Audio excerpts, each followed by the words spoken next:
పొత్తు లాభం వల్ల ఆంధ్రప్రదేశ్‌కి 2500 కోట్లు దక్కాయి అంటూ ఆంధ్రజ్యోతిలో ఒక ఆర్టికల్ వచ్చింది. ఆ ఆర్టికల్ ఏంటనేది మనం ఒకసారి విశ్లేషణ చేసుకునేటువంటి ప్రయత్నం అయితే చేద్దాం.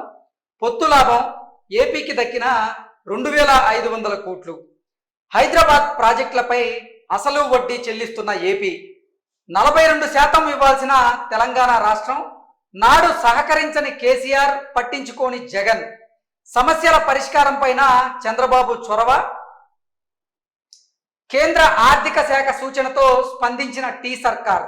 ఏపీ ఖాతాకు నిధులు బదిలీ అంటూ కూడా ఒక ఆర్టికల్ రావడం జరిగింది. ఆ ఆర్టికల్ విషయంలోకి వెళ్తే అవి హైదరాబాద్లో inner ring road, Hussain Sagar ప్రాజెక్టుల కోసం తీసుకున్న విదేశీ రుణాలు. వాటి చెల్లింపులు పూర్తి కాకముందే రాష్ట్ర విభజన జరిగింది.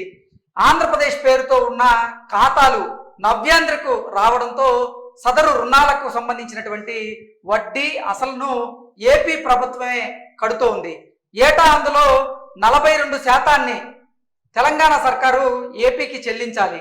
అలా కట్టేలా కేంద్ర ప్రభుత్వం చూడాలి. కానీ 10 ఏళ్ళు కేసీఆర్ సర్కారు కట్టలేదు, కేంద్ర ప్రభుత్వం పట్టించుకోలేదు. జగన్కు ఈ విషయం అసలు పట్టనే లేదు. ఇప్పుడు పొత్తు లాభం ఫలించింది. ఈ 10 ఏళ్ల తర్వాత ఆంధ్రప్రదేశ్కి అయితే 2500 కోట్లు దక్కాయి. ఇక రెండో పేజీలోకి వెళ్ళేటువంటి ప్రయత్నం చేద్దాం. ఆంధ్రప్రదేశ్కి సంబంధించిన 2500 కోట్లు ఇప్పుడు తెలంగాణ నుంచి ఆంధ్రప్రదేశ్కి అందాయి. కేంద్ర ఆర్థిక శాఖ సూచన మేరకు, ఆదేశాల మేరకు తెలంగాణ సర్కార్ ఈ నిధులను అంతర్రాష్ట్ర నిధుల బదిలీ అంటే ఐజీటీ ద్వారా ఏపీ ఖాతాకు జమ చేసింది. ఇది న్యాయంగా ఏపీకి దక్కాల్సినటువంటి సొమ్మే. ఎవరికి ఏమీ అభ్యంతరాలు లేవు. కానీ 10 ఏళ్ల పాటు ఈ సమస్యకు పరిష్కారం అయితే దొరకలేదు. 2014లో రాష్ట్ర విభజన జరిగిన అనంతరం తెలంగాణలో కేసీఆర్, ఆంధ్రప్రదేశ్లో చంద్రబాబు ముఖ్యమంత్రులు అయ్యారు. విభజన సమస్యల పరిష్కారం పైన కేసీఆర్ పెద్దగా దృష్టి సారించలేదు. ఇక చెల్లింపుల సంగతి సరే. అప్పట్లో ఎన్డీఏలో భాగస్వామిగా ఉన్న నేపథ్యంలో కేంద్రం వద్ద ఈ సమస్యల పరిష్కారానికి చంద్రబాబు కృషి చేస్తూ వచ్చారు. అంతా కొలిక్కి వచ్చే సమయానికి ఎన్డీఏతో కటీఫ్ చెప్పాల్సి వచ్చింది. దీంతో విషయం మళ్ళీ మొదటికి వచ్చింది. 2019లో జగన్ సీఎం అయ్యారు. విభజన సమస్యల గురించి ఆయన అసలు పట్టించుకోనే లేదు.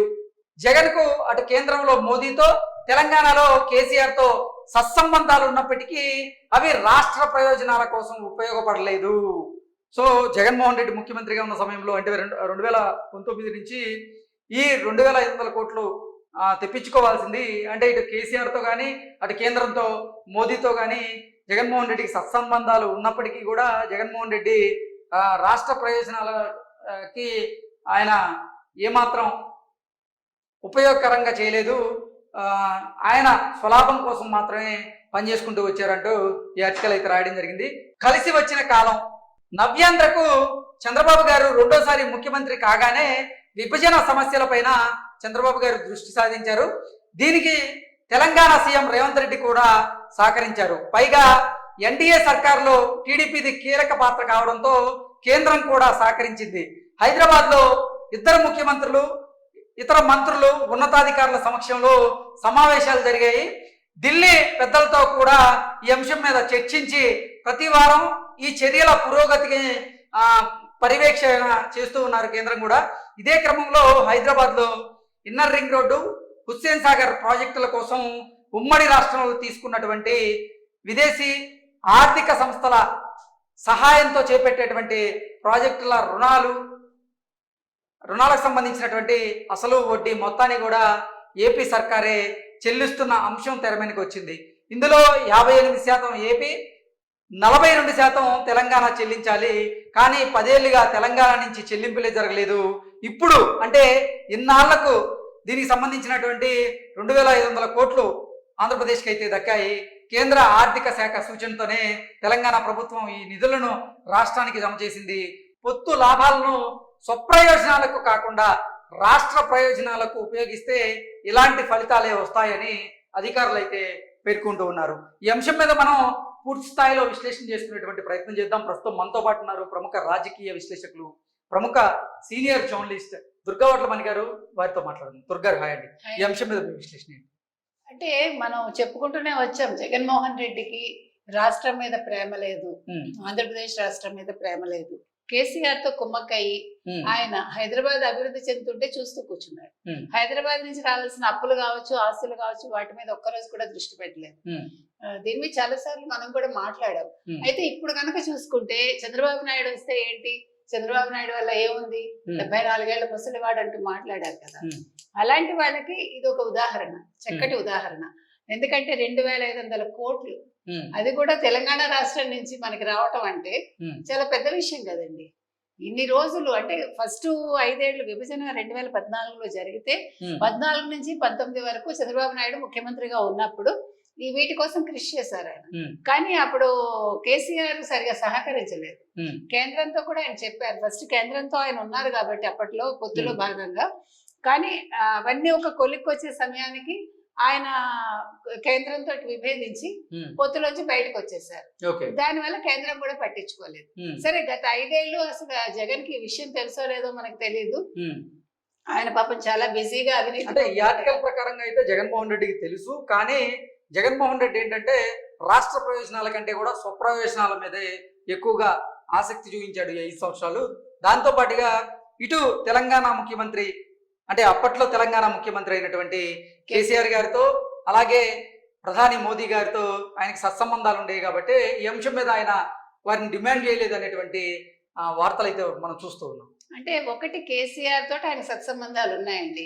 మరి ఎప్పుడు కలిసినా మరి ఏం మాట్లాడుకున్నారో మనకు తెలియదు. సరే, కేంద్రంతో చెప్పక్కర్లేదు, మోదీతో చాలా చక్కగా ఉన్నారు. వెళ్ళి కేసుల గురించి మాట్లాడుకుని రావడమే జరిగింది మనం చూసుకున్నట్టయితే. కాకపోతే ఇప్పుడు చంద్రబాబు నాయుడు గారు ఎప్పుడైతే ఒకసారి అధికారంలోకి రెండోసారి వచ్చారు నవ్య ఆంధ్రప్రదేశ్ కి ముఖ్యమంత్రిగా, ఆయన ఫస్ట్ దీని మీద దృష్టి పెట్టారు. మొన్న ఇటీవల రేవంత్ రెడ్డి చంద్రబాబు నాయుడు కలవటం జరిగింది హైదరాబాద్ వేదికగా. జరిగినప్పుడు వాళ్ళు అప్పులు ఆస్తుల వివరాలన్నీ మాట్లాడుకున్నారు. తెలంగాణ నుంచి ఏమేమి రావాలి అనేది మాట్లాడుకున్నారు, విభజన అంశాలన్నీ కూడా. ఆ చర్చల్లో భాగంగా ఇవి రావాల్సిన సొమ్ము ఏదైతే ఉందో, ఇన్నర్ రింగ్ రోడ్ ఒకటి, హుస్సేన్ సాగర్ నిర్మాణానికి సంబంధించి, అంటే విదేశీ సంస్థలతో పెట్టుకుని కదా ఇవన్నీ చేస్తాయి, దానికి సంబంధించినవి అటు నిర్మలా సీతారామన్ తో కూడా, అంటే ఆవిడ కేంద్ర ఆర్థిక మంత్రి కాబట్టి వారితో చర్చించి వాళ్ళు కూడా దాన్ని అంగీకరించి, అందులో ఇప్పుడు ఇంకొక ముఖ్య విషయం ఏంటంటే, ఇవాళ ప్రధానంగా కేంద్రంలో బీజేపీ ఏదైతే ఉందో వాళ్ళు చంద్రబాబు నాయుడు అంటే తెలుగుదేశం కూటమి మీద ఆధారపడి ఉన్నారు. అందువల్ల కూడా ముందు ప్రాధాన్యత దీనికి ఇచ్చారు. అందువల్ల 2500 కోట్లు మనకి ఇవ్వడం అయితే జరిగింది. అంటే 10 ఏళ్లుగా రాని సొమ్ము ఇవాళ ఆంధ్రప్రదేశ్ కి రావటం అనేది అది చంద్రబాబు నాయుడు గారి వల్లే సాధ్యమైంది. దానికి రేవంత్ రెడ్డి సర్కారు ఒప్పుకుంది, ఎందుకంటే వాళ్ళు న్యాయంగా ఇవ్వాలి కాబట్టి. ఆ వడ్డీ అసలు మనమే కడుతున్నాం, అంటే మనం అంటే ఆంధ్రప్రదేశ్ కడుతున్నాం. అంటే ఆంధ్రప్రదేశ్ 58%, తెలంగాణ 42% కడుతూ ఉంది. ఈ నేపథ్యంలోనే అసలు ఆంధ్రప్రదేశ్ కి దక్కాల్సినటువంటి 2500 కోట్లు అయితే తెలంగాణ సర్కార్ ఇచ్చేందుకు కూడా ఒప్పుకుంది, ఇచ్చేసింది. ఇప్పుడు దీని వల్ల ఏంటంటే ఇప్పుడు మంచి మంచి పనులు అవడానికి అవకాశం ఉంది. ఆంధ్రప్రదేశ్ అభివృద్ధిలో ఈ 2500 కోట్లు కూడా చాలా చక్కగా ఉపయోగపడతాయి. అది